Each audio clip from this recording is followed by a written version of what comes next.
E nesta mesma sessão foi retomado o julgamento sobre a validade de convenção coletiva que limita direitos trabalhistas não previstos na Constituição.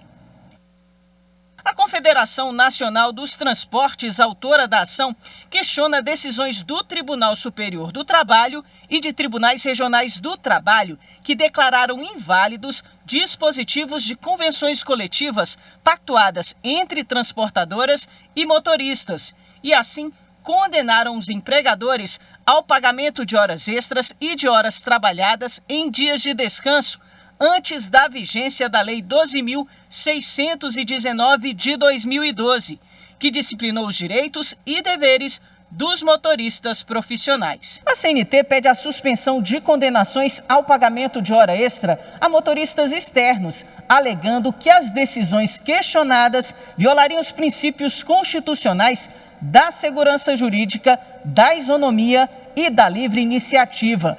Em dezembro de 2019, o relator da ADPF, ministro Gilmar Mendes, determinou a suspensão de todos os processos na Justiça do Trabalho que tratem da validade de norma coletiva que restrinja direitos trabalhistas não previstos constitucionalmente, inclusive sobre jornada de trabalho de motoristas de transporte de cargas. No primeiro dia de julgamento, o ministro Gilmar Mendes ressaltou que convenções e acordos são necessários em momentos de crise, já que permitem que trabalhadores permaneçam empregados e que empregadores consigam se reestruturar.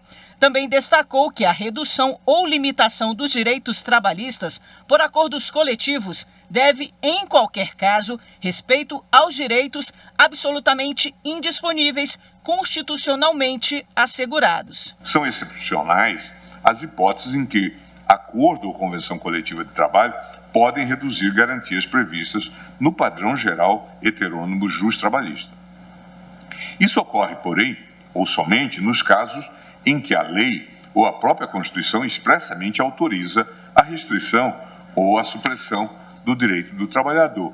É o que se vislumbra, por exemplo, nas redações dos incisos 6, 13 e 14 do artigo 7º da Constituição Federal de 88, os quais estabelecem que são passíveis de restrição por convenção ou acordo coletivo questões relacionadas à redutibilidade salarial, duração, compensação e jornada de trabalho, em verbis. Na retomada do julgamento, o ministro Gilmar Mendes votou pela procedência da ação, por entender que as decisões questionadas ofendem a supremacia das convenções e dos acordos coletivos. Entendo que as decisões da Justiça do Trabalho que afastam a validade da incidência do artigo 62.1 da Convenção das Leis do Trabalho, deixando de aplicar a cláusula contratual de acordos e convenções coletivas em que deliberada sua aplicação à categoria para situações ocorridas antes da entrada em vigor da Lei Federal 12.619 de 2012, ofendem os princípios constitucionais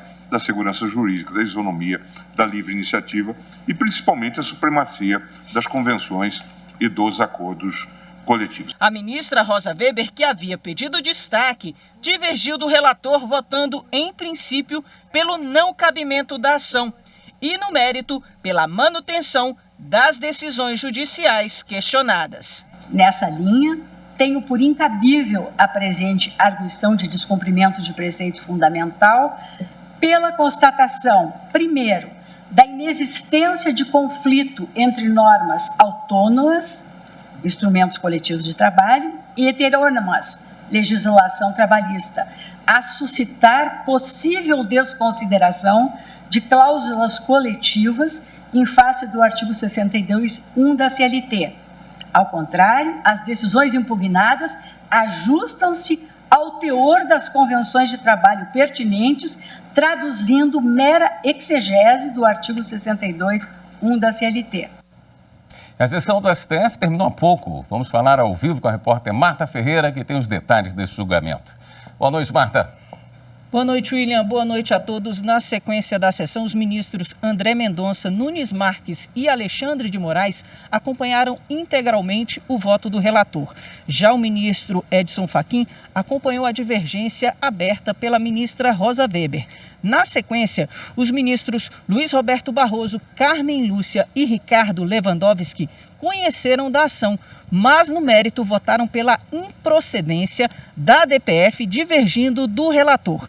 Depois, o julgamento foi suspenso e será retomado na semana que vem com o voto do ministro Dias Toffoli e do ministro Luiz Fux.